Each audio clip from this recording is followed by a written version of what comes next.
Η κυρία Σιμαντηράκη θα μας μιλήσει σήμερα, είπαμε, για δύο σπουδαίες κριτικές από τον Αποκόρονα, την Άννα και τη Μαρία Παπαδογιαννάκη. Νομίζω ότι είναι η πιο κατάλληλη, έχει ασχοληθεί με το θέμα ενδελεχώς που λέμε και είναι ωραίο που παρουσιάζεται από μια γυναίκα η οποία και αυτή έχει προσφέρει στα Χανιά πάρα πολλά και στο αρχείο που υπηρέτησε πολλά χρόνια, αλλά και γενικότερα είναι πάντα δραστήρια και η συμβολή της στα πολιτιστικά δρόμενα των Χανίων είναι έντονη και πολύ αποτελεσματική. Προτού ξεκινήσει η ομιλία, θέλω να καλέσω στο βήμα μια άλλη γυναίκα, την κυρία Χρύσα Χαριτάκη, να μας κάνει ένα χαιρετισμό. Είναι εκπρόσωπος του Αντιπεριφερειάρχη της Περιφέρειας. Καλησπέρα και από μένα, κύριε Διευθυντά, κύριε Βορναράκη. Είναι πολύ όμορφη η βραδιά εδώ και ο χώρος έτσι μικρός αλλά ζεστός. Συγχαρητήρια για τέτοιες πρωτοβουλίες που μας ανασύρουν από τη μνήμη του τι έκαναν κάποιοι άνθρωποι κατά το παρελθόν. Πρέπει να θυμόμαστε.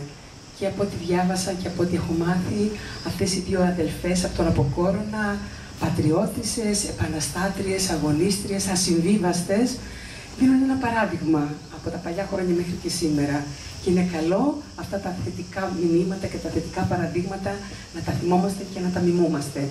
Και εγώ θα συμφωνήσω μαζί σας ότι οι κριτικές ξεχωρίζουν. Μια πολύ ιδιαίτερη κριτική γυναίκα είναι και η κυρία Σιμαντηράκη, η οποία, όπως είπατε και εσείς, έχει κάνει πολλά για τα Χανιά και συνεχίζει να κάνει.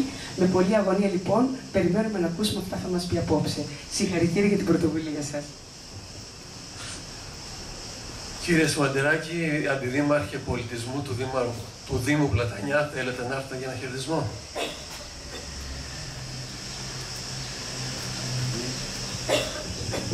Καλησπέρα και από μένα, ευχαριστώ πάρα πολύ για την ωραία διοργάνωση, όπως είπε και η Χρύσα και όλοι μας.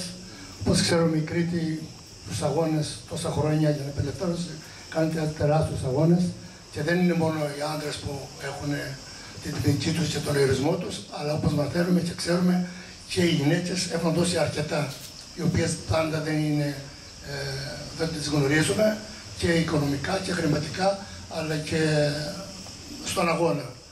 Δύο τέτοιες είναι και οι σημερινές ηρωίδες μας, που θα μας πει η κυρία Σιμαντηράκη, όπως και πριν 2 χρόνια που τιμήσαμε στο Κολυμπάρι στην Ακαδημία στα Δήμος Πλατανιά, την Αντωνούσα Καστανάκη από τα Μπέριμπας, που και αυτή ήταν μια σπουδαία οπλαρχηγός επαναστάτης και έδωσε και αυτή τη ζωή της και το ήμι της για την επανάσταση. Λοιπόν, συγχαρητήρια στους διοργανωτές, διότι πρέπει να θυμόμαστε την ιστορία μας, να μην την επαναλαμβάνουμε, διότι τα λάθη μας δυστυχώς τα επαναλαμβάνουμε και πρέπει να τα διορθώνουμε. Ευχαριστώ πάρα πολύ, συγχαρητήρια και θα μάθουμε πολλά πράγματα σήμερα. Πριν κάποια χρόνια, γράφοντας το βιβλίο Γεωργίου Πολυματιές στην ιστορία της, είχα εντυπωσιαστεί από τον Μιλτιάδη Παπαδογιαννάκη, τον ιδρυτή και πρόεδρο της Κομμόπολης και της αντίστοιχης γεωργικής εταιρείας του. Μια αναφορά για την αδελφή του, την Άννα Γερασιμίδου, ήταν το έναυσμα για να ερευνήσω λίγο περισσότερο και προς μια άλλη κατεύθυνση. Τα στοιχεία όμως ήταν δυσέβρετα, σπάνια και καλά κρυμμένα στη λήφθη. Οι πηγές ελάχιστες και το πρωτογενές υλικό της έρευνας συγκεντρώθηκε με κόπο και αρκετές δυσκολίες. Γι' αυτό και τα συναισθήματα με συγκλώνιζαν, σαν έβρισκα μία αναφορά, μια μαρτυρία που συμπληρώνανε μία την άλλη. Και ξαφνικά βρέθηκα να αναζητώ κυριολεκτικά με αγωνία τα στοιχεία που ξετύλιγαν και συνέθεταν σιγά σιγά ζωές σαν μυθιστόρημα που ούτε ο πιο εφάνταστος νους θα μπορούσε να συλλάβει.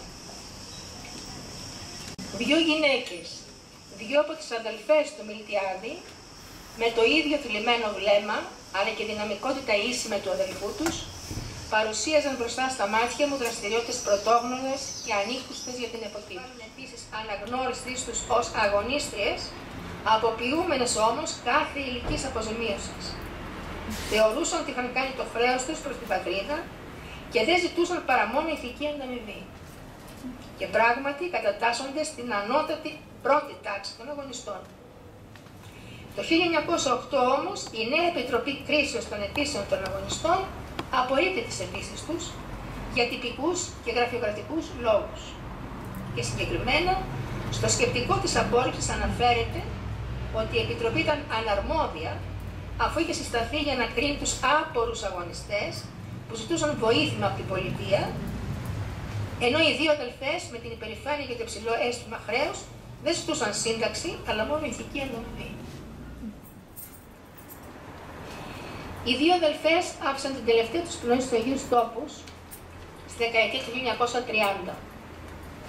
Όδευσαν προς το τέλος της πολυκύμανης ζωής τους, ήρεμες και αναπολώντας τις ημέρες που δυναμικές και ασυγκράτητες, συγκινημένες και ευαισθητοποιημένες στον ανθρώπινο πόνο και τη δυστυχία, δεν δίσταζαν να πολεμήσουν με τα εφόδια που η δύσκολη εποχή και το φίλο τους τις είχαν πρικήσει. Νιώθω ιδιαίτερη υπερηφάνεια και τιμή που εγώ, μια γυναίκα επίσης, φέρνω στο φως τη ζωή και το έργο τόσο εξαιρετικών εκπροσώπων του φίλου μου. Ας είναι αυτά τα λόγια απόψε, λίγα λευκά κρινάκια στη μνήμη τους, ένα μπουκέτο αγριολούλουδα από τις λογοπραγιές του αποκόρνου και δύο αιμάτινες παπαρούνες σαν τις ολόριστες καρδιές τους που πόνεσαν τόσο τον άνθρωπο και την πατρίδα. Σας ευχαριστώ πάρα πολύ.